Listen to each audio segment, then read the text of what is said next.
Começou. Bom, na aula de hoje a gente vai continuar a discussão sobre teorias de calibre abelianas, em especial focando na QED, né, na eletrodinâmica quântica como exemplo. Só para relembrar, né, na aula passada, uma breve revisão, né? Em particular, revisão sobre a estrutura da QED. Depois de alguns argumentos envolvendo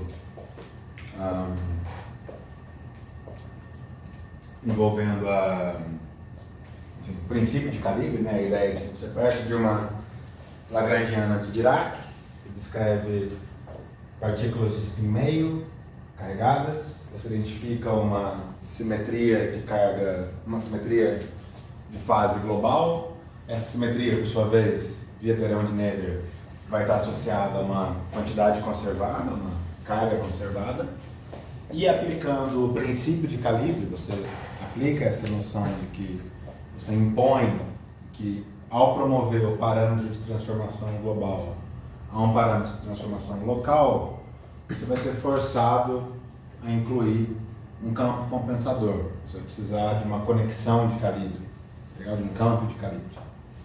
E aí a gente chegou a uma forma para ação de um campo de Dirac,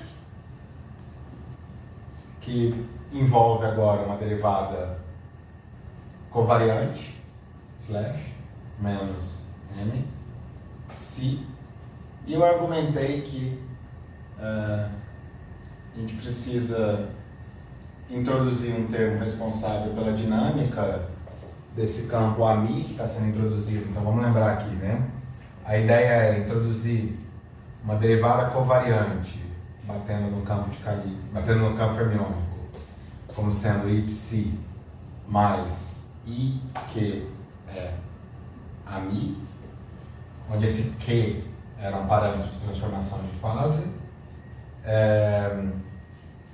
e o AMI é o nosso campo compensador, né? E a ideia é que, com essa derivada covariante, se você faz uma transformação de fase, onde o psi ele vai numa exponencial de IQ alfa de x psi, essa derivada covariante batendo no psi, ela se transforma de maneira covariante, né? Basicamente por uma fase vezes a própria derivada covariante. E para que isso daqui seja verdade, o AMI ele tem que se transformar como uma conexão 1 sobre dmi alfa. Tá legal? Aí eu argumentei, né, que introduzindo todos os invariantes de Lorentz compatíveis com essa simetria, quer dizer, se você introduz todos os invariantes de Lorentz possíveis envolvendo esse campo AMI com até duas derivadas para gerar um termo de dinâmica, se você demanda essa simetria, basicamente a única forma possível vai ser o F-min. Tá legal? E essa daqui foi a lagrangiana que a gente começou a discutir eletrodinâmica quântica. Essa, digamos, é um protótipo de uma teoria abeliana. Só para lembrar aqui, a gente relaciona essa transformação de fase e Q alfa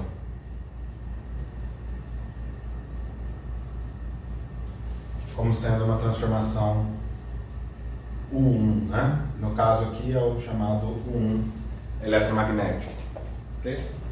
O eletromagnético entra ali só para não confundir com o U1 de hipercarga do modelo padrão. Beleza? Eu não comentei na aula passada, mas a gente poderia fazer esse mesmo trabalho de gaugeamento, né, numa teoria escalar.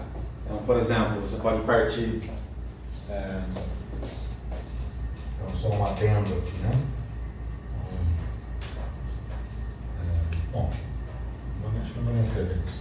Mas você pode partir de um campo de Klein-Gordon complexo, O campo de Klein-Gordon complexo vai ser invariante por transformações de fase global. Vocês já verificaram isso na lista 1 ou 2, se eu não me engano. Essa invariância por transformações de fase global vai levar a uma carga conservada. E se você aplica uma... por exemplo, só rapidamente aqui o exemplo do que seria a chamada QD escalar.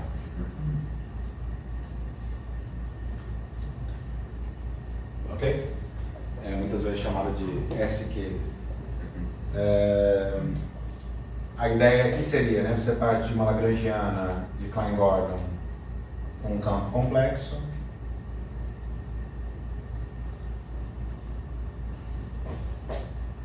N ao quadrado, φ, ok?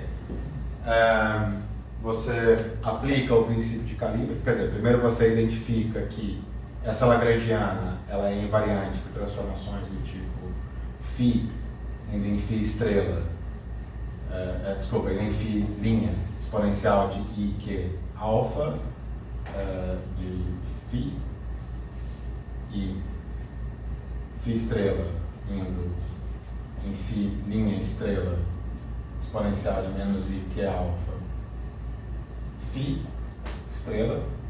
Isso daqui mantém a lagrangiana invariante, né?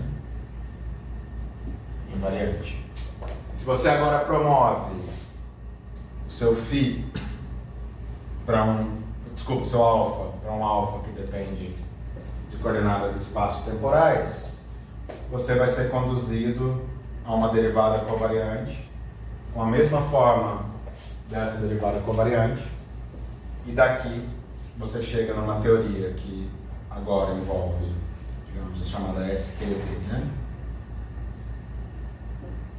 SQD.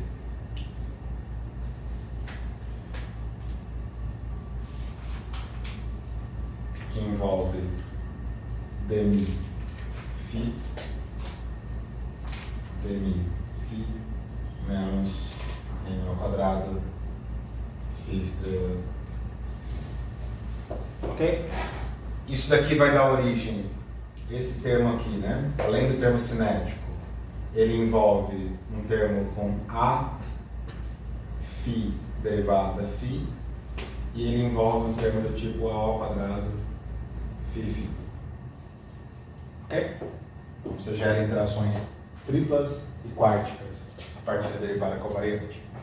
E essa é a QD escalar, né? QD escalar é de menos interesse do ponto de vista de física de interações fundamentais, dado que não tem não tem nenhuma partícula fundamental escalar que se encaixe nessa estrutura de singlet, né? Você vai ter algo semelhante no setor de Higgs, com como fala? Com a simetria de hipercarga. E você tem modelos efetivos. Você tem, por exemplo, modelos de supercondutividade que envolvem essa estrutura da QD escalar. Tá legal? Porque aí são excitações efetivas de quase partículas.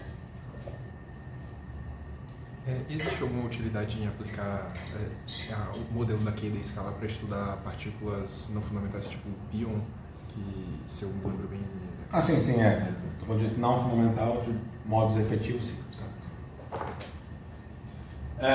Pergunta. Isso vai entrar na lista de vocês para vocês explorarem um pouquinho mais. Esse modelo aqui é consistente do ponto de vista quântico? Tá faltando a dinâmica do ar. Tá faltando a dinâmica do ar.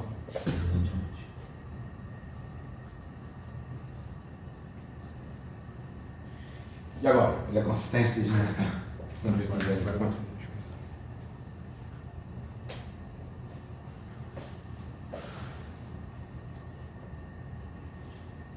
Enquanto vocês pensam, deixa eu mencionar um outro ponto, que é o seguinte. Eu tinha falado, no argumento que eu dei sobre a necessidade de incluir a dinâmica do ar, eu tinha falado para vocês o seguinte: se você não considera o ar, se você não considera esse termo do tipo F mini, e você aplica o princípio de minimação para o campo A, você chega numa equação do tipo gama mi psi igual a zero.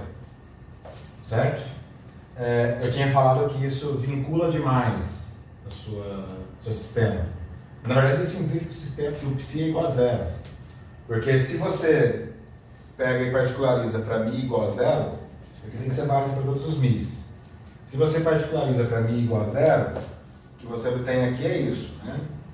Gama mi, gama zero, psi igual a zero. Só que isso daqui é igual psi da gama zero. Então a gente fica com gama zero vezes gama zero, que é igual a identidade. Conclusão, isso igual a zero. Só que isso daqui é positivo definido, né? Então a única possibilidade disso daqui ser zero é psi ser igual a zero. Legal? Então, ou você inclui uma dinâmica, ou você não tem a opção, um termo positivo, ou você não tem a opção de minimizar com relação a φ, aí o φ vai ser um campo que quebra a simetria de Lorentz, né, basicamente. O A, desculpa. Ok? Mas, isso aqui é só um parênteses.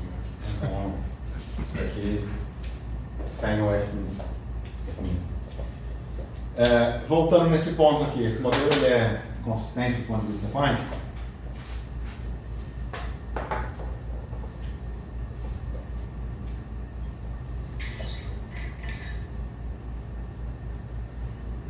Bom, dado que eu perguntei isso, vocês já sabem que a resposta é não, né? A questão é saber o porquê. Em termos de uma ordem A ali, né? Como é que é? Tem um A, se dá, se Fidar. estrela Não, aqui é só esquematicamente, né? Você vai ter... Então, mas esse cara já é esperma, já. mas daqui vai ser basicamente isso, né? Vai ser esquematicamente isso. Eu tô achando que você vai querer em algum momento colocar o nome da Fi4, mas não sei o porquê ainda.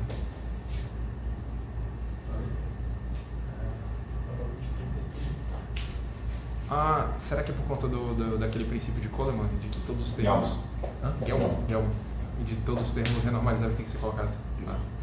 Se você olha, bom, isso daqui vai dar origem a um vértice do tipo fóton, escalar, escalar. Legal? Isso te permite desenhar esse diagrama aqui é um loop.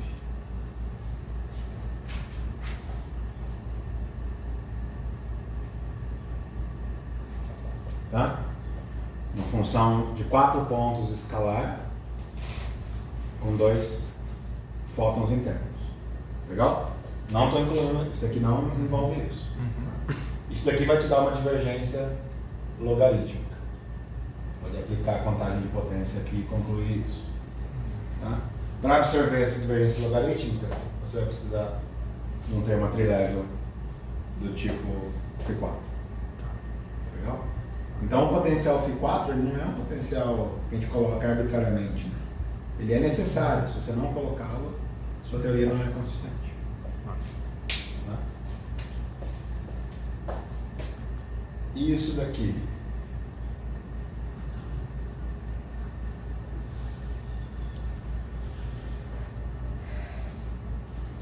Esse diagrama. 4 fótons. Fóton, fóton e um fóton, fóton. Tá? Isso daqui vai implicar que você precisa colocar um termo desse tipo na sua ação?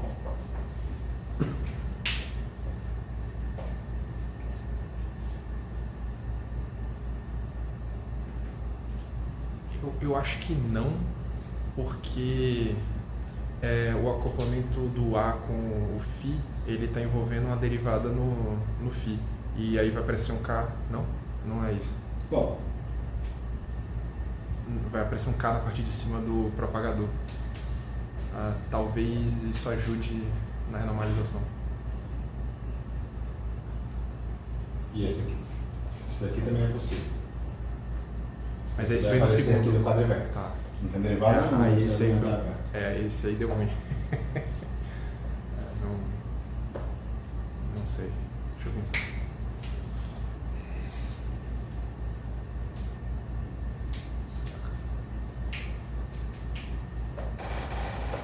Esse daqui também apareceria no caso do Fermi, tá? Esse daqui não aparece no caso do Fermi. No caso do Fermi, esse daqui apareceria sem derivados.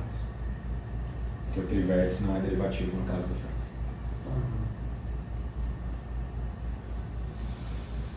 Cara, não sei. Do ponto de vista de contagem de potências, se você simplesmente aplica contagem de potências, você vai ver que daqui você vai ter uma divergência logarítmica que vai exigir um termo desse trilevel.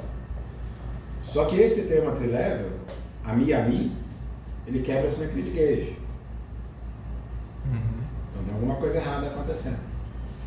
Você pode mostrar, e a gente vai discutir isso mais pra frente, quando a gente for falar de identidades de Ward, que existem identidades funcionais que proíbem esses termos de forma exata. Então eles não são gerados. Legal? Tá. Então, de novo, o princípio de Gelman diz que tudo que é permitido vai ser necessário. Mas o que é permitido? Isso não é permitido por uma questão de simetria. Legal? E você tem identidades que amarram isso. Você tem relações funcionais que amarram isso.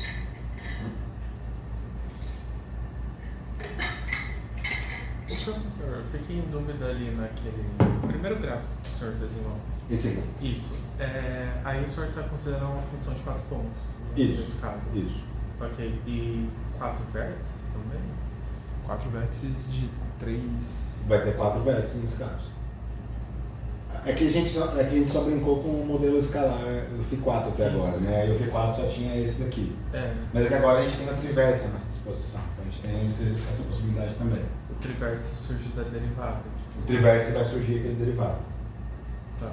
Na QED também, aqui na QED fermiônica, aqui também vai sair um trivértice aqui dentro. Aqui dentro tem um ami, então a gente vai ficar com uma estrutura psi-ami, psi, que é um trivértice. Então eu faço a contagem de vértice pela quantidade de amis. Pela. É que eu estou pensando. Não, a ideia é você fixa o número de pernas externas, Isso. que isso vai ser fixado pela função de n pontos que você quer calcular. Certo. E aí a ideia é você desenhar tudo que é compatível com os tipos de vértices que você tem. Ah, tá. Então, na verdade, tem mais um aqui ainda. Por exemplo, nessa daqui, você teria a possibilidade de escrever, desenhar isso daqui também.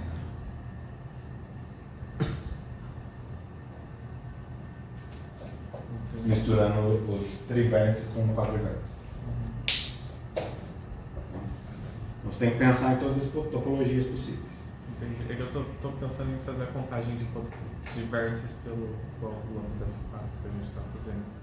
Você quer mapear, não sei se eu entendi, você quer mapear o número de vértices ao número de loops, é isso? O do lambda F4 é pela ordem do lambda, né? No lambda F4 a gente Isso. sabe que lambda ao quadrado vai São ser... 2 vértices. São 2 vértices. Isso. Aí o que dá o número Ah, tá. Aqui também vai ter. Aqui, é porque aqui, isso daqui vem proporcional a E, Ah, tá. isso daqui vem proporcional a E ao quadrado. Ah, tá. É isso que eu tava... Então vai ter uma relação também. Beleza. Tá? Porque eu não consegui visualizar, por exemplo, o quarto vértice. Aparece um EA quarto aí. Aqui? Isso. Isso aqui? Não, não entendi. Isso, o senhor desenhou aquele de 4 vértices. Isso. Isso. Onde que aparece um EA quarto? Isso daqui vai ser proporcional, vai ter um E aqui, vai ter um E aqui, E aqui, E aqui, isso aqui é a quarta. Ah, tá. Mas na hora da expansão. Só se você for até o. Ah, tá. Entendi. Isso. É que eu tava tentando chegar dentro da Lagrangiana. Ah, entendi. Dentro da Lagrange só vai para 2. Beleza. Beleza. Tá bom. Beleza. Mais alguma dúvida? E aí, só para finalizar a revisão, né? Acabou que a revisão passou por uma parte que não é revisão. Mas só para finalizar aquilo que a gente discutiu ontem, a gente começou a falar sobre a quantização, né?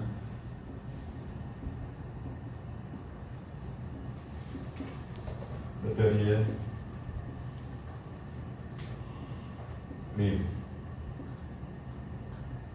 Então a gente olhou, digamos, uma teoria livre no setor do campo de calibre, que basicamente envolve 1/4 de F mini ao quadrado.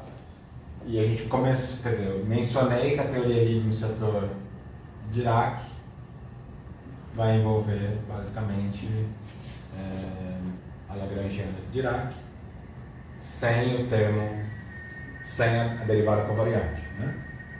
Então, o termo de interação aqui nesse caso, o termo de interação vai ser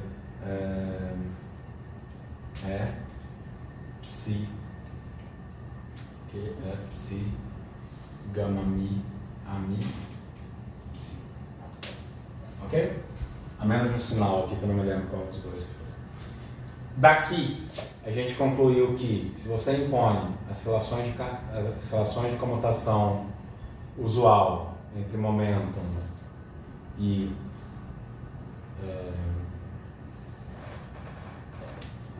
oi? Tem menos mesmo, porque vai ser I vezes I no... Aqui? No I vezes I, certo. Valeu.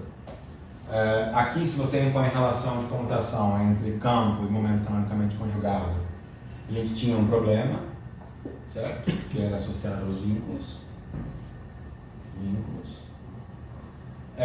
E se você olha, por exemplo, para o propagador obtido a partir da ação, a inversa da ação, a gente tinha uma singularidade também, né?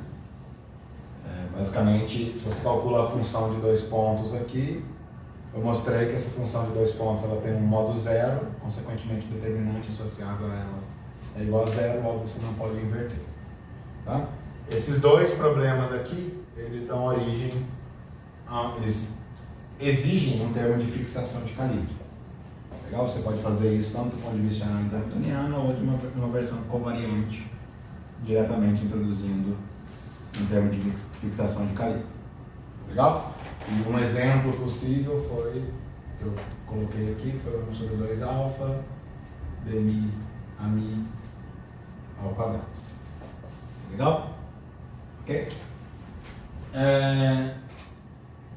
Logo, então, no que diz respeito ao setor de calibre, né?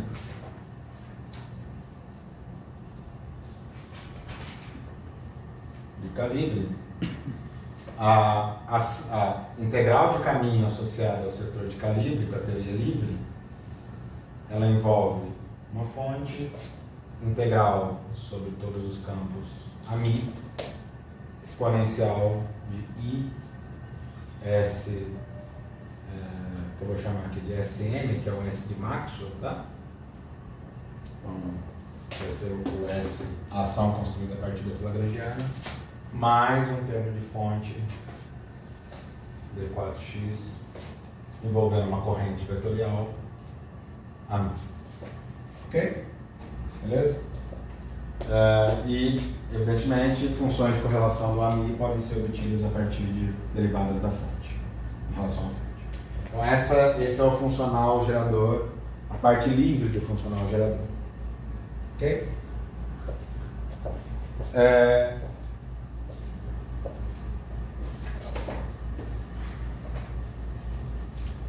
Antes de... faltou, com base na parte livre, né, faltou derivar o propagador do campo de calibre, a trilevel, mas eu vou deixar fazer isso depois. Eu vou falar primeiro da quantização do setor fermiônico. E aí discutir um pouquinho como que é a cara do funcional gerador do setor fermiônico.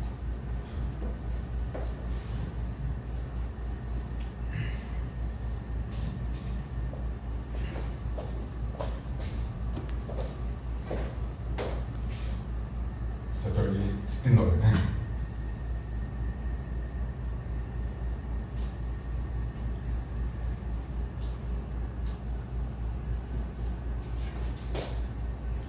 De Dirac.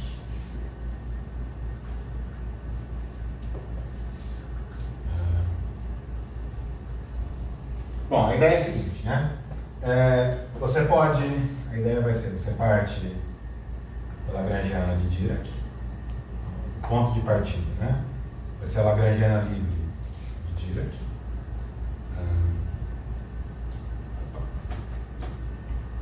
Psi I dele slash M psi.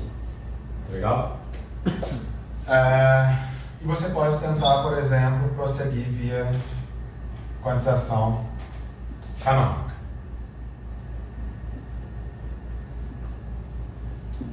Certo?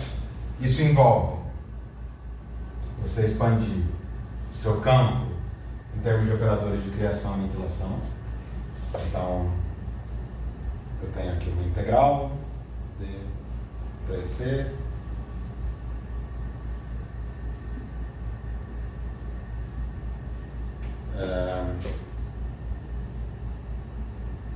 aí aqui vai aparecer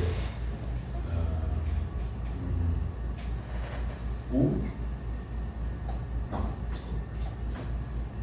Aqui vai ser P, S, que depende de P, U, que depende de P e S também, exponencial em I, P, X, mais C, S, dagger, que depende de P, V, S, que depende de P, exponencial de menos I, Px. Ok? E a gente vai somar em S, indo de 1 até 2. Deixa eu explicar o que é cada uma das coisas aqui. Mas como a gente tem que fazer uma expansão em termos de módulo de Fourier, tá legal?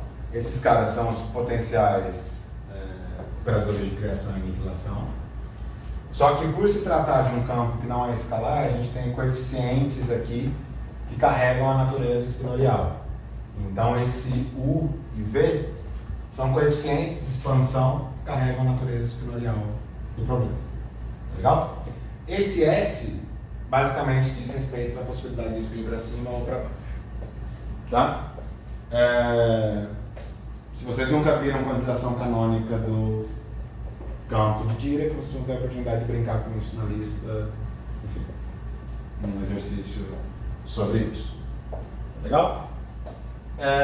Então esse é o ponto de partida. Se você tem isso, você vem e calcula o psi barra. A partir do psi barra você calcula o momento canonicamente conjugado e você pode tentar aplicar as relações de comutação usuais. Então, psi, computador de psi, tempos iguais, eu nem vou escrever o tempo aqui, tá? Com o momento canonicamente conjugado, igual a I delta de x menos y. Legal? Essa seria a relação de comutação obtida a partir de você pegar essa lagrangiana, calcular os parentes de Poisson e identificar parentes de Poisson com comutadores. Legal? Se você faz isso, você vai chegar a relações de comutação entre os operadores de criação e aniquilação. Legal? Isso daqui, combinado com essa forma aqui em cima, implica D, S de P, B, R de Q, de dagger, né? Igual a delta SR, e vai ter uma delta de Dirac aqui, né? De x menos y. Ok? Vai ter um 2π elevado a 3 aqui que eu estou omitindo. Então, vou pintar outro chapéu aqui que inclui 2π elevado a 3. É uma dúvida.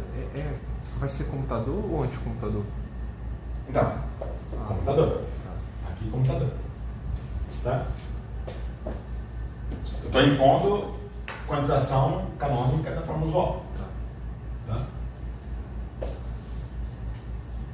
E para o C você obtém isso daqui. C, R, Q, delta igual a menos delta SR e um delta tio aqui. Ok? De P menos Q é que você pôs X menos Ah, certo. P menos Q. P menos Q. Isso. Só que P menos Q que tem essa delta de P menos Q. Ok? Esse menos aqui é o preço de ter utilizado o computador. Tá? E esse menos aqui leva a inconsistências. Se você tenta interpretar esse cara como sendo um operador de aniquilação, operador que aniquila o vácuo, esse menos aqui vai fazer com que, se você utiliza esse cara como um operador de criação, os estados gerados a partir do operador de criação vão ter norma negativa. Então, esse menos aqui vai gerar estados de, vou colocar norma entre aspas, né? Porque norma por definição é positiva, negativa. Ou seja, você estragou a interpretação probabilística disso, né? Além disso, Antes de apagar, deixa eu só fazer uma pergunta rapidinho. Já que as identidades de Ward vão impedir a introdução do termo ami quadrado, como é que a gente vai fazer para resolver o problema do infinito que vai surgir no... ele não vai ser infinito. Ah, não vai ter? Não. A identidade de Ward implica que isso daqui é finito. Tá, ok.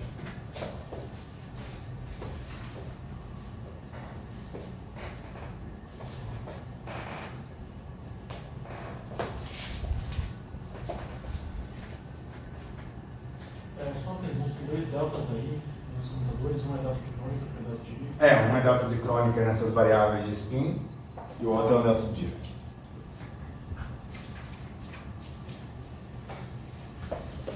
Se você ainda assim insiste nessa estrutura e calcula, por exemplo, a hamiltoniana, tá legal? Se você olha para a hamiltoniana,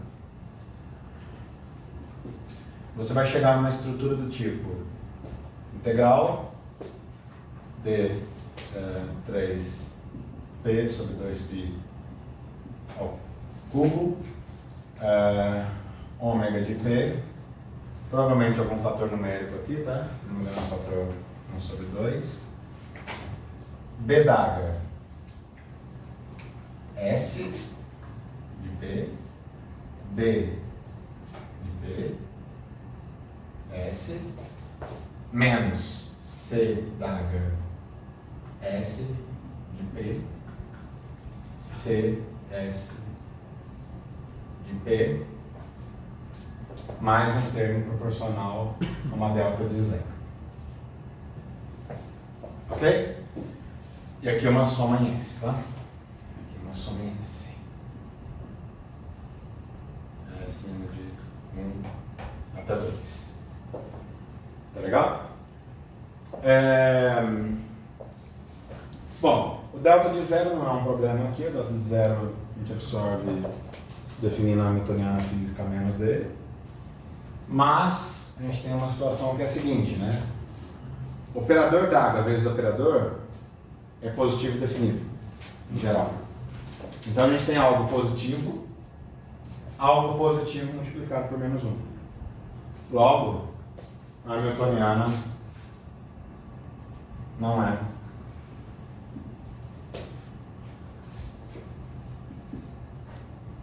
positivo definido.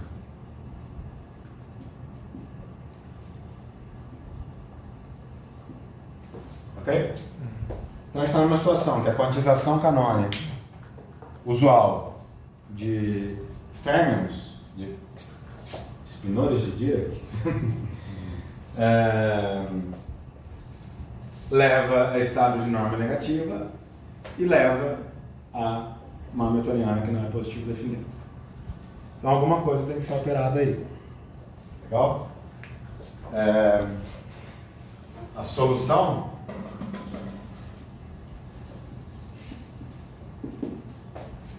é anticomutadores.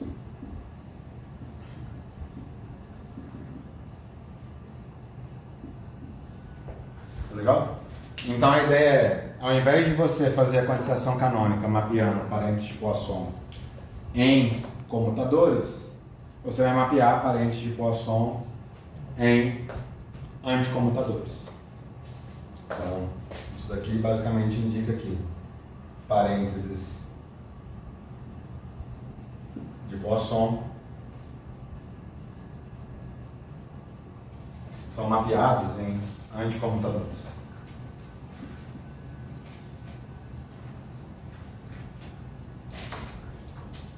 Legal? E aí você, com anticommutadores, você vai ter, vou trocar isso aqui por um anticommutador, a gente vai ter uma relação do tipo psi x com π associado a psi. Isso daqui vai ser um i delta de x menos y. E aí, tudo sairia daqui. Legal? Esse tipo de estrutura aqui, em termos de computadores, também daria problemas com a microcausalidade. Você não conseguiria definir relações de microcausalidade. Tá?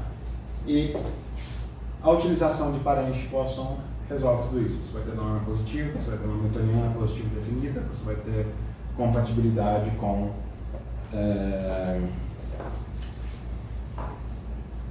como fala?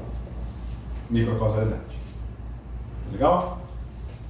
Tudo isso aqui está relacionado com o teorema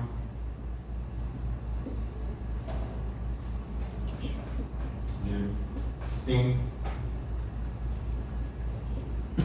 static.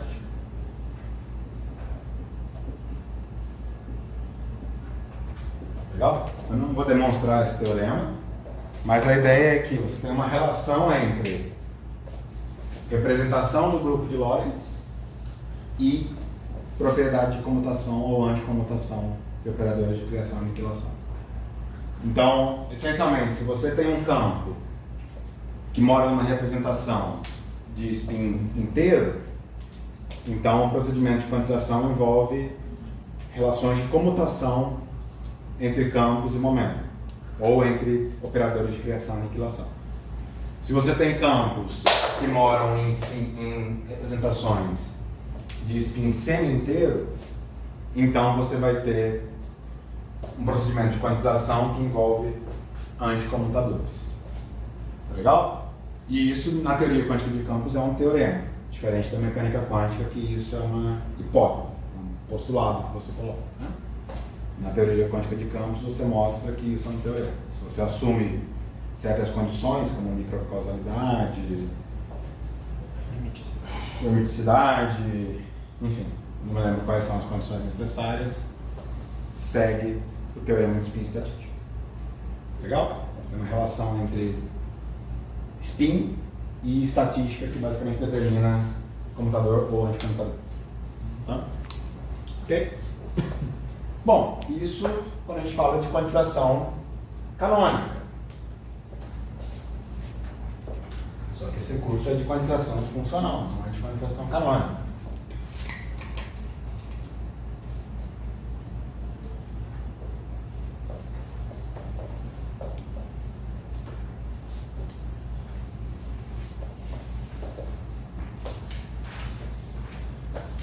Então, a gente tem que pensar agora em quantização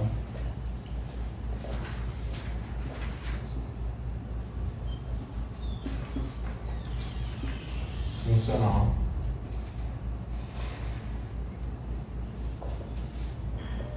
do campo de direito. Bom, quantização funcional.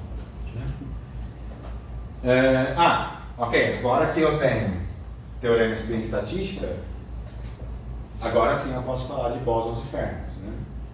Quando a gente fala de bósons, bósons são partículas relacionadas com criadas por operadores de criação que satisfazem relações de comutação. Férmions são obtidos a partir de operadores de criação e aniquilação que satisfazem relações de anticomutação. O teorema de spin estatística relaciona férmions com partículas de spin semi-inteiro ou campos que moram em representações de spin semi-inteiro, bósons com com campos que moram em representações de spin inteiro. Legal? Agora a gente pode falar de quantização funcional de campos fermiônicos. Tá legal? Por que isso afeta alguma coisa na quantização funcional? Vamos pensar o seguinte. Vamos pensar numa função de 2 pontos fermiônica. Uma função de 2 pontos envolvendo psi num ponto x e psi dagger num ponto y. Opa.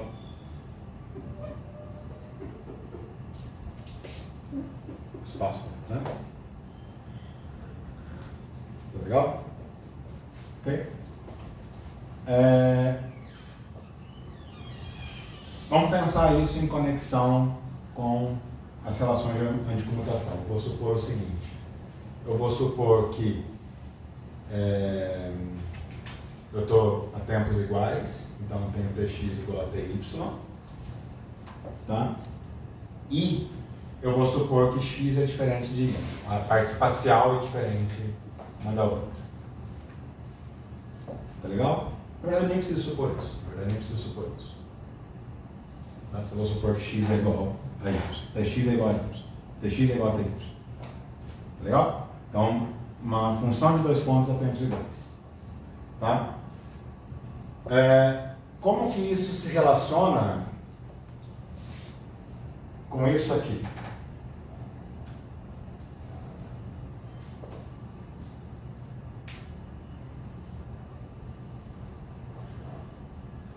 Onde tx é igual a ty.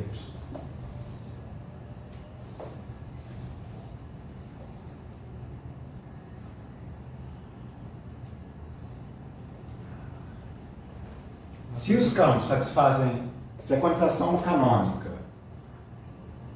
envolve relações de anticomutação, então eu tenho uma relação de canônica a tempos iguais, envolvendo relações de anticomutação entre o campo com ele mesmo. Legal? Ok? Na verdade, vamos colocar, vou colocar sem o psi barra.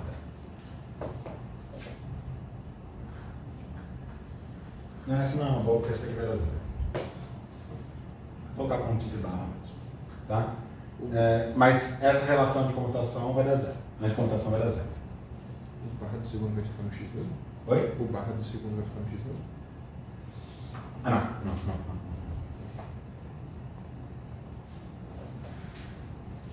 Essa relação, esse anticomutador vai ser igual a zero, né?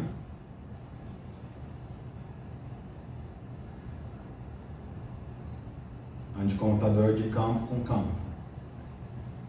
Tá? Anticomutador de campo com momento é diferente de zero. De campo com campo é igual a zero. Tá? Mas mesmo que eu estou supondo que x é diferente de y a princípio, então vou botar aqui que o x é diferente de y. Mesmo que tivesse uma delta, quem estaria fora do suporte da delta seria zero de qualquer forma. Legal? Anticomutador implica que se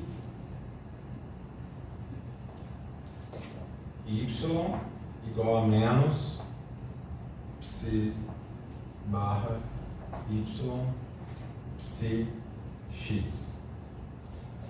Certo? Anticomutador é primeiro vezes o segundo mais segundo vezes o primeiro. Então, trocou a ordem, trocou o sinal. Logo, daqui para cá, isso é igual a isso trocando um sinal, né? Se eu sanduíche esse anticomutador com um valor esperado no vácuo, sanduíche isso daqui, isso é igual a menos isso. Tá legal? Se agora você quiser definir um funcional gerador associado a campos desse tipo, a campos fermiônicos, o seu funcional gerador tem que herdar isso. Tá legal? Isso faz com que, por exemplo, se você quiser calcular esse cara, psi x y, a partir de um funcional gerador, isso daqui vai ser um funcional gerador que vai envolver uma soma sobre psi barra, psi de x, S barra de y, exponencial, blá blá, certo? Se você trocar esses dois campos aqui dentro, isso daqui vai te dar, isso daqui a princípio seria, digamos, se você tiver um funcional gerador, da mesma forma que a gente faz com fermions, né? Isso daqui seria igual, desculpa, a gente faz com bósons, isso daqui seria igual a isso.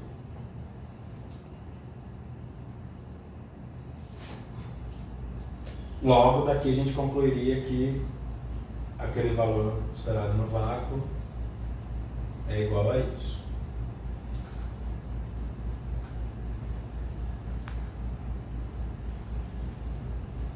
Ok?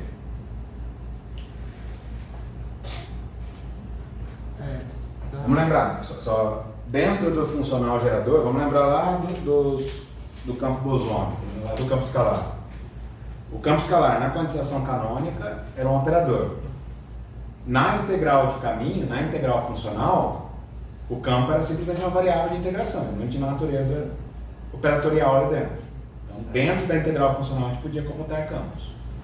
Então, se você adota essa mesma estratégia aqui, e aqui você comuta esses dois campos, você chega em algo que está contraditório com isso. Você está argumentando em prol de ter que colocar as variáveis de grado. Exato.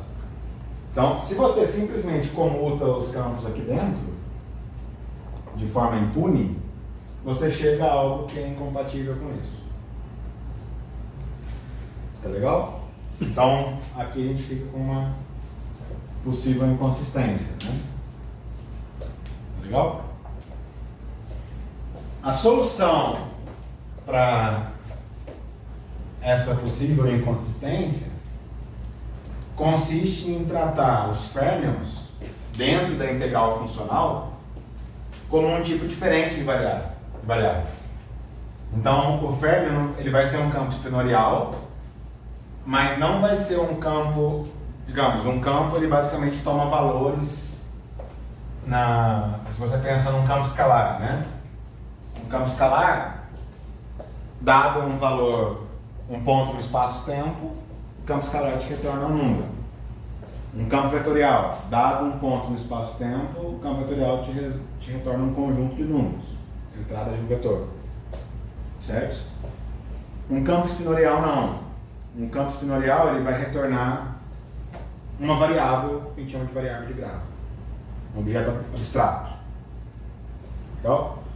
Então, a moral da história aqui é que, por uma questão, digamos, para manter a consistência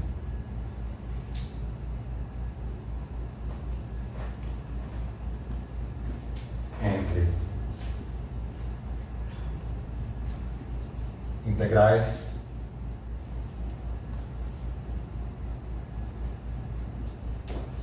funcionais e relações de anticomutação,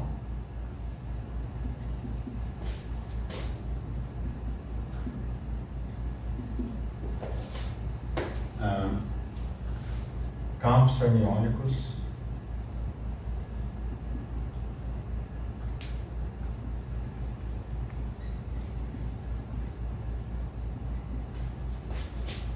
devem ser tratados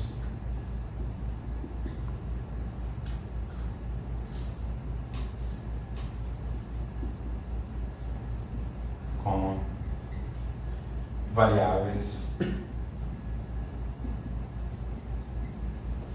anticomutantes.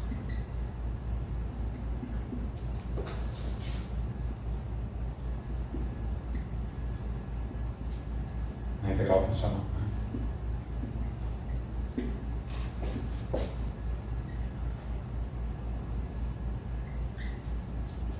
Legal? Isso existe na matemática. são chamadas de variáveis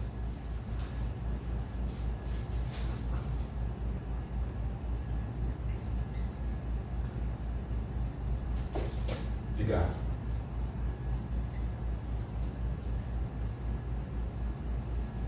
Como é que é com dois S? Uhum. Assim, né? Com dois M's também. Eita, vamos lá.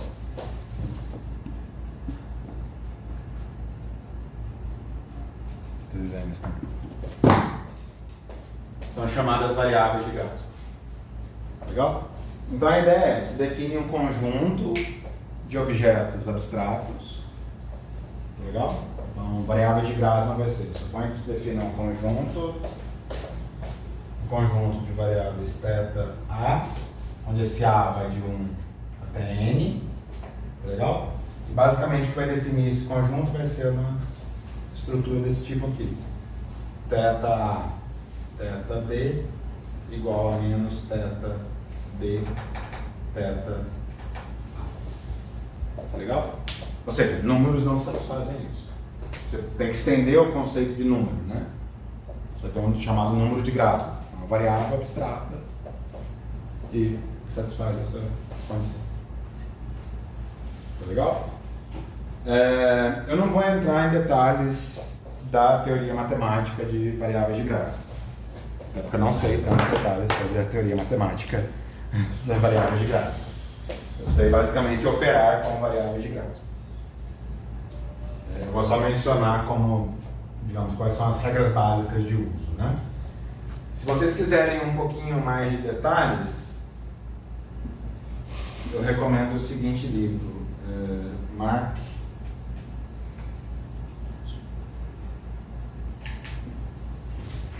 Swanson.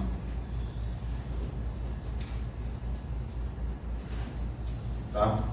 Ele tem um capítulo 5, se não me engano.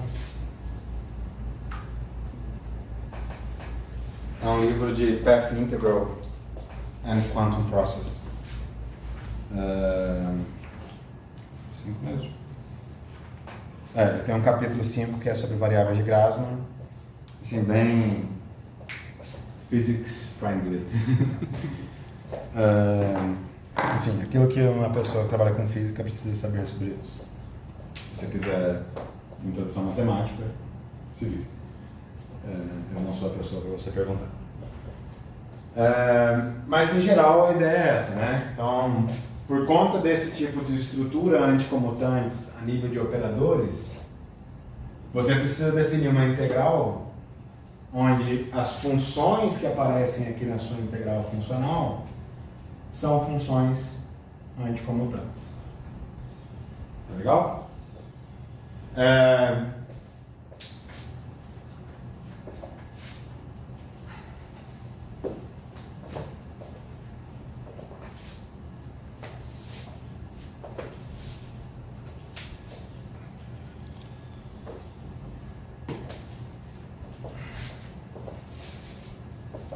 Com isso,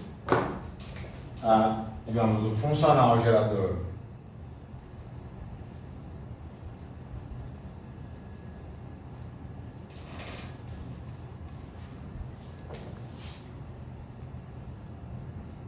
Fermions,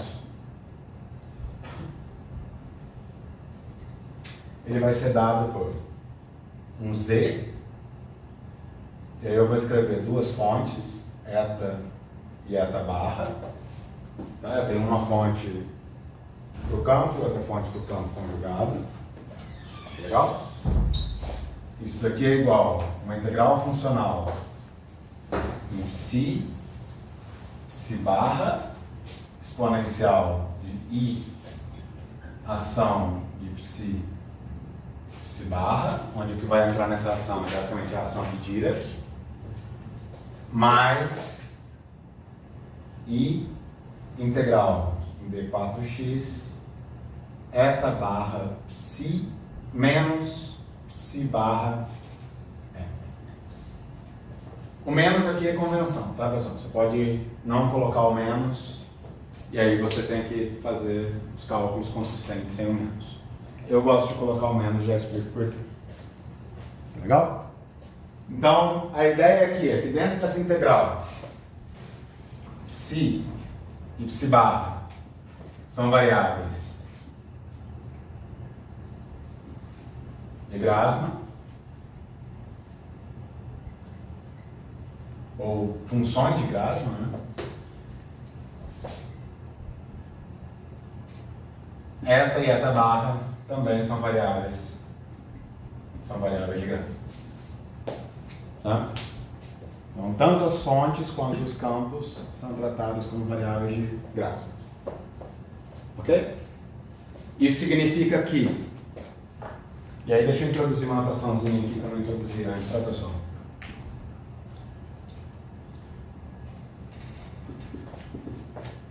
De índices espinoriais.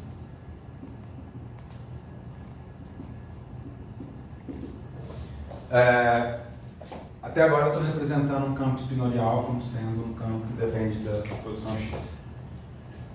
Muitas vezes eu gosto de adotar um campo como sendo um campo que depende de um índice A, x.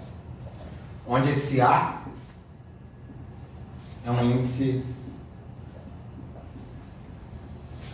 da álgebra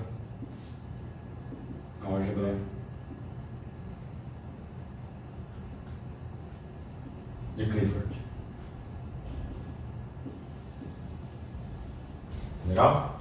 Lembra, né? A gente tinha matrizes que satisfaziam uma certa álgebra de Clifford, né? Só lembrar, álgebra de Clifford vai ser a matriz, essa relação de anticomutação entre matrizes. Essas matrizes são matrizes 4x4. Esse cara é uma matriz 4x1. Então você pode colocar esse índice aqui como sendo os índices da matriz, né? Então, A igual a 1 vai ser a primeira entrada da matriz, A igual a 2, segunda entrada da matriz, A igual a 3, terceira entrada, e assim por diante. Da mesma forma, você pode denotar o psi de x como sendo um psi, quer dizer, o psi barra de x vai ser um psi azinho x. Legal? E a lagrangiana de Dirac, ela vai ser uma lagrangiana do tipo psi azinho e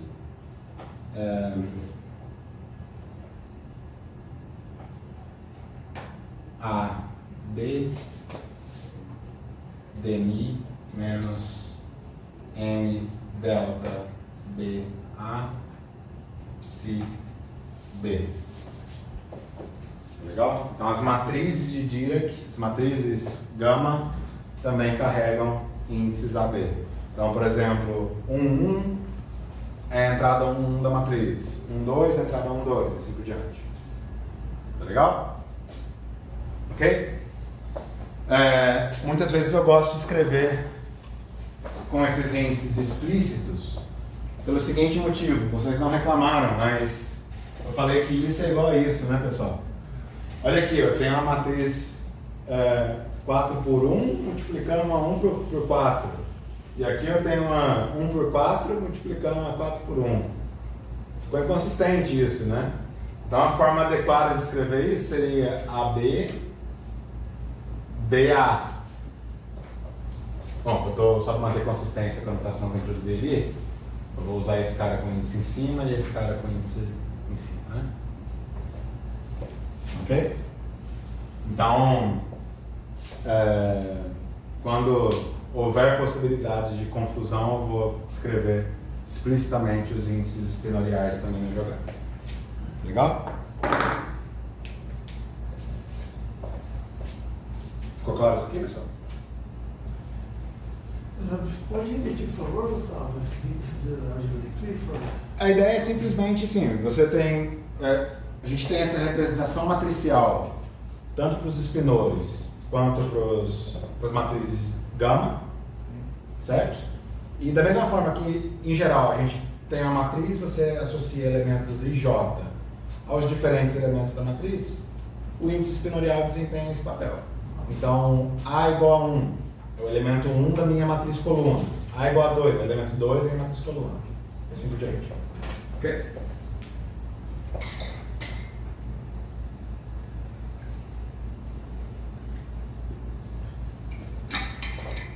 Dúvidas? Não tem ordenamento só AB é diferente de BA ou não? Como é que é? AB é diferente de BA? Quer dizer? Você diz aqui? É. Ou- o A, se você troca, vira transposta, né? Ah, tá. Então tem que respeitar o ordenamento usual de Tem que respeitar. uma operação de matriz, né? Na verdade, aqui eu estou introduzindo com índice em cima e embaixo, não precisa disso, né? Vou colocar todo mundo embaixo e a gente não tem uma métrica não trivial, então deixa eu adotar uma notação onde todos os índices pinoriais estão embaixo e pronto. Legal? A gente não precisa se preocupar com índice em cima e embaixo, dado que a nossa métrica é euclidiana na parte de Clifford, né? No espaço de Clifford. É uma identidade, basicamente, identidade 4x4. Hã? Não estava ligando. Na álgebra de Clifford é uma identidade tipo, que relaciona o dual e o usual. Eu jurava que era o. Tá, bom, eu não vou entrar em tantos nessa seara porque eu também não entendo tanto, mas o que eu quis dizer aqui eu não preciso me preocupar em ficar subindo e descer índices nesse caso. Basicamente isso. Porque a identidade que está aqui é basicamente uma delta de Kronecker, né? Então não estou dizendo que isso é uma métrica na álgebra de Clifford. Eu falei isso de forma irresponsável. Só estou dizendo que tem uma representação matricial onde todos os índices estão embaixo. Estou adotando a convenção de Einstein que soma índices repetidos. Índices repetidos estão somados. Mas retiro o métrica na álgebra de Clifford. Se me acusarem, não estou negando. O Júlio vai bater em mim. Falar besteira de Spinoza.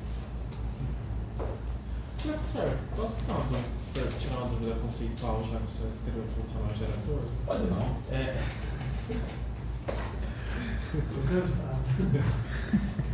Falei. Aí foi insistir. Em que momento? Foi uma dúvida que eu perguntei para algumas pessoas. Em que momento, quando a gente parte do funcional gerador e começa a derivar a função de programação a partir? Em que momento que a gente quantiza?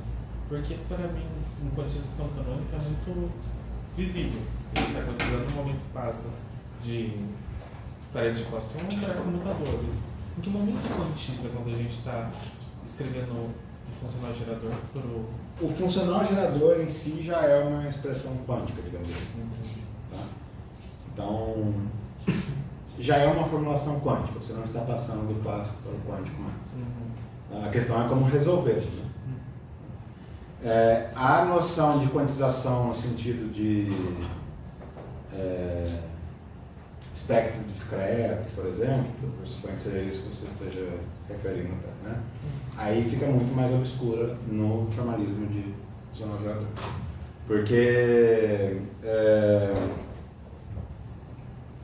quando você faz quantização canônica, a noção de estado e a noção de espaço de Hilbert ou Fock que você está construindo a partir dali surge de forma muito mais evidente. Né? Você está de fato trabalhando com a construção de estados. Sim. Isso tudo se perde quando você vai falar de funcional gerador. Tá? Mas ao mesmo tempo, isso tudo se perde também se você for falar de uma teoria interagente na quantização canônica. Então, do ponto de vista de quantização funcional, a noção de quantização está embutida na função de correlação, digamos assim. Só que aí você não olha para esses detalhes de como construir o estado. O estado, no fundo, acaba sendo um espaço, algo intermediário, porque o que interessa não é o estado, é um observável que você calcula a partir dele. A gente não vai medir explicitamente um estado, mas sim um observável. Porque os observáveis podem ser reconstruídos a partir de funções de correlação. Então, a própria função funcional gerador, o próprio funcional já é quântico. Já é uma expressão quântica, digamos assim. Isso acontece pelo fato de que você está pelo integral ali ao longo de todos os caminhos possíveis. Isso seria uma outra visão por exemplo, acho que talvez aí seria mais fácil pensar no ponto de vista de mecânica quântica, né? Vocês conhecem a integral de caminho na mecânica quântica? Já viram isso? É basicamente a noção o que o Feynman propõe, né? É que se você tem um estado inicial, um estado final, na física clássica você tem uma trajetória bem definida entre esses dois estados. Na física quântica você tem todas as trajetórias possíveis e não faz sentido você pensar em qual que é a trajetória que uma partícula percorreu daqui e daqui. Mas o que faz sentido é você perguntar qual é a amplitude de probabilidade de sair daqui para cá. Tá? E na formulação quântica, na formulação de integral de caminho, na mecânica quântica, você também meio que, digamos, passa por cima dessa noção de estado, né? Você vai direto para as amplitudes.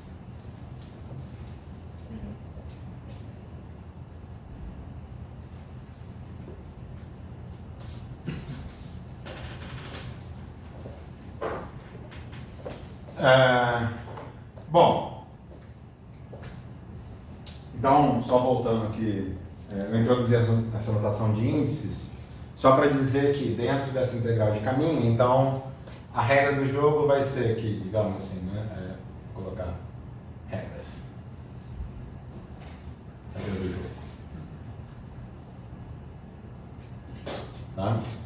É que toda vez que você comutar um psi, vou colocar assim, toda vez que você comutar um x com índice espinorial A, y com índice espinorial B, isso é igual a YB XA com sinal negativo. Onde aqui o x e o y correspondem a qualquer um desses objetos aqui. Psi barra, eta barra. Tá legal? Então, qualquer um desses caras aqui, se você comuta, você, na verdade, está anticomutando, né? Comutação gera um sinal menos. A outra regra do jogo é que a derivada funcional, digamos, derivada funcional com relação a x batendo em y e algo mais aqui, tá legal? Se fossem variáveis bosônicas, o que a gente faria aqui, né? Simplesmente bateria nesse vezes esse, mais bater nesse vezes esse. Legal? Nesse caso, o que vai acontecer vai ser bate no y vezes isso menos y bate nisso.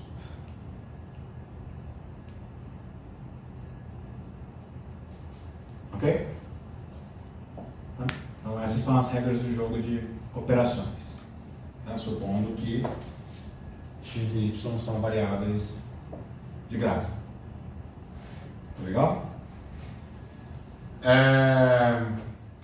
Vocês vão encontrar, inclusive no livro do Swanson, uma notação que é a seguinte: x derivada funcional com relação a y e uma setinha para cá. Tá?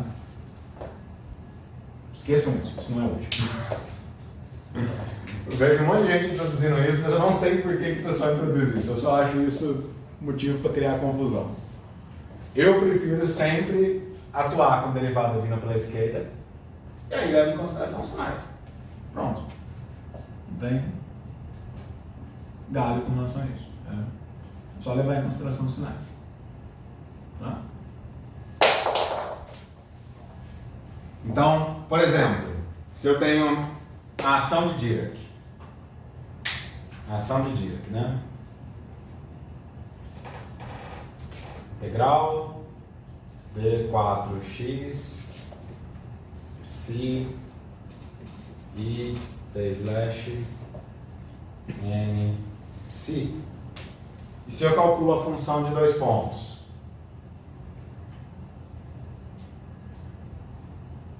Psi AX, psi BY, ou a função de 2 pontos? Psi BY, psi A.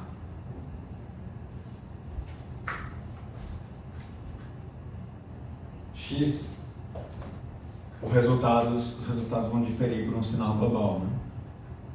Porque na primeira, esse cara vai bater aqui, legal? Vai produzir uma delta de Dirac, blá blá blá, e depois esse cara vai bater aqui.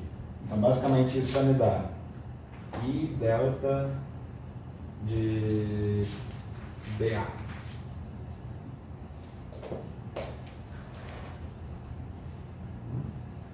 Certo? Esse cara bateu aqui, aí vai surgir uma delta de Dirac e uma delta de Kronecker. Tá? Agora, esse daqui, o psi vai bater primeiro nesse cara, só que para ele bater nesse cara, ele tem que passar por cima desse. E aí troca um sinal. E aí depois o psi barra bate nesse. Então vai dar um menos I, menos M, BA também. Tá legal? Então essas são as regras do jogo para lidar com derivados funcionais. Eu prefiro, quando eu vou fazer, sempre bato do lado esquerdo. Legal? Sou um cara de esquerda, bato no lado esquerdo sempre.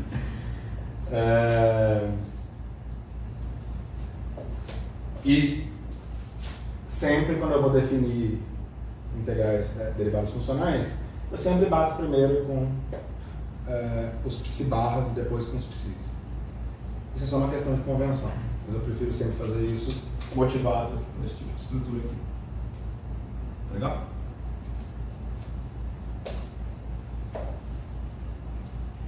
Professor, mais uma dúvida. Ali o senhor derivou 2 vezes a ação. Isso. E o senhor falou que encontrou a função de 2 pontos.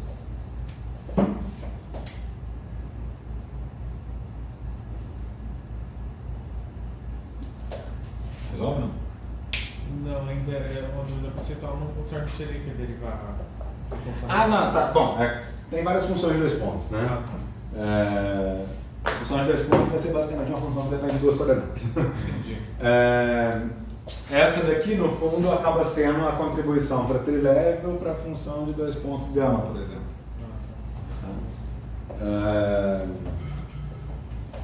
Para obter propagador, você teria que inverter isso, basicamente.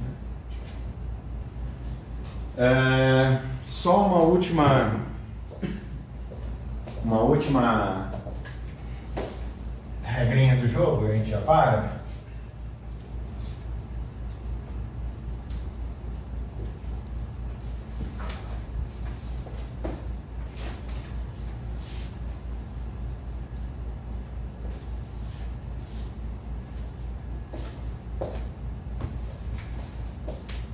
É o seguinte, se você tem uma integral, vamos lembrar antes de um resultado, tá? Lembrar, né?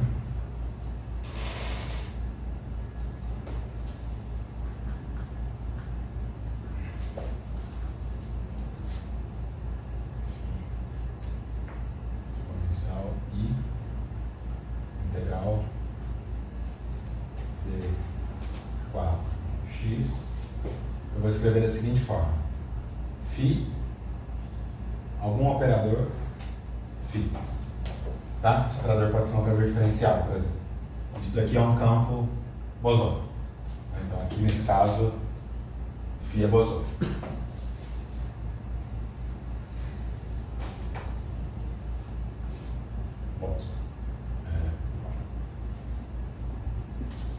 Real, função real. Qual é o resultado dessa integral? Isso é um determinante do operador a menos meio. Certo? Acho que eu mencionei isso lá quando a gente calculou a ação efetiva on loop na expressão do traço do log. Tá?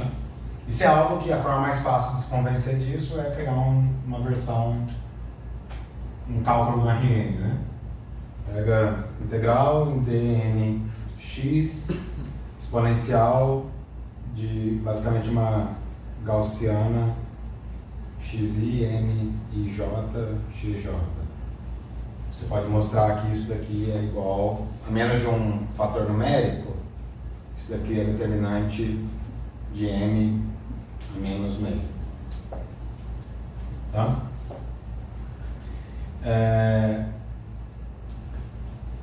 Por outro lado, se você tiver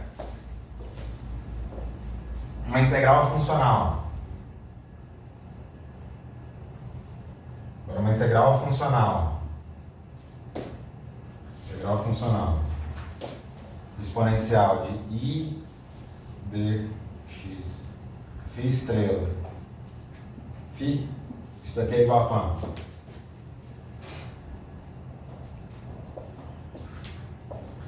Aqui eu estou assumindo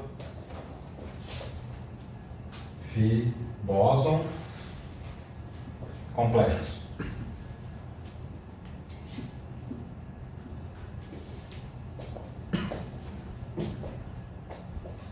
Qual que é o resultado disso? O campo real complexo basicamente corresponde a dois campos reais. Desculpa, um campo escalar complexo corresponde a dois campos reais escalares. Logo você pode decompor isso em duas partes, duas ações, duas integrais, uma sobre a parte real, outra sobre a parte imaginária.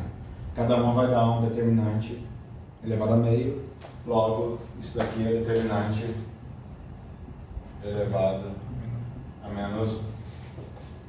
Ok? Por fim, se isso daqui agora for uma integral envolvendo fermions,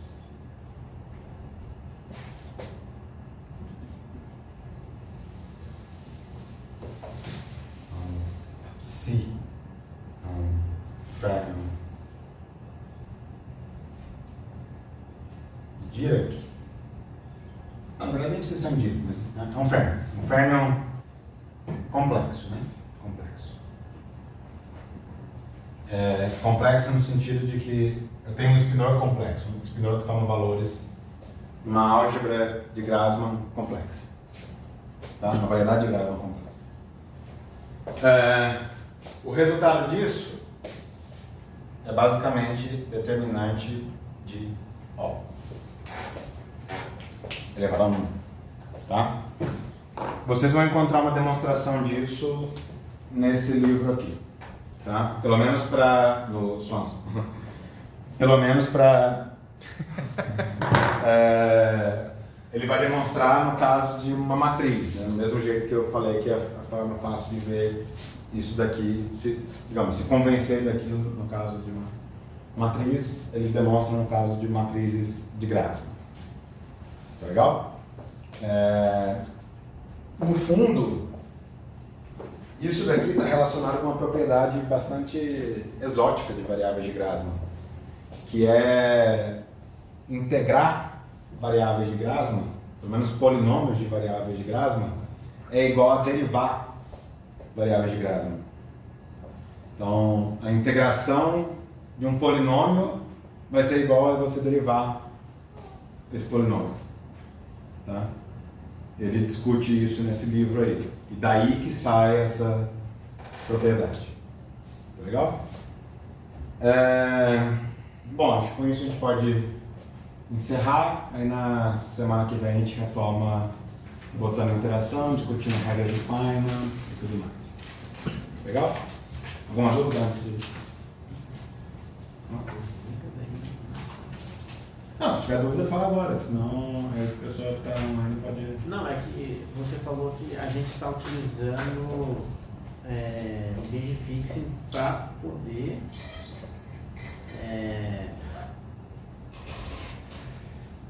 fazer a quantização do campo bosônico, é isso? Isso. Mas existe outra maneira, né? Isso que você está vendo. Não, de alguma forma ou de outra vai envolver o gauge fixing. Ah, é?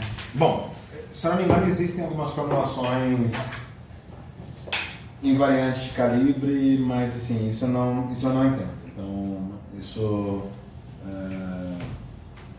está no meu campo de ignorância. A forma tradicional de se quantizar campos de calibre é introduzindo um termo de gauge fixing, por exemplo, para você poder definir o propagador trileve. Né? Sem ele, você não inverte o propagador trileve. Eu vou retomar essa discussão toda. Semana que vem a gente vai calcular os propagadores para definir as regras de Feynman. E eu vou retomar essa questão do gauge fixing. E mais na frente eu vou retomar a questão do gauge fixing quando a gente for falar de teorias não abelianas. Porque aí sim o gauge fixing fica mais divertido. Isso. Por hora é isso.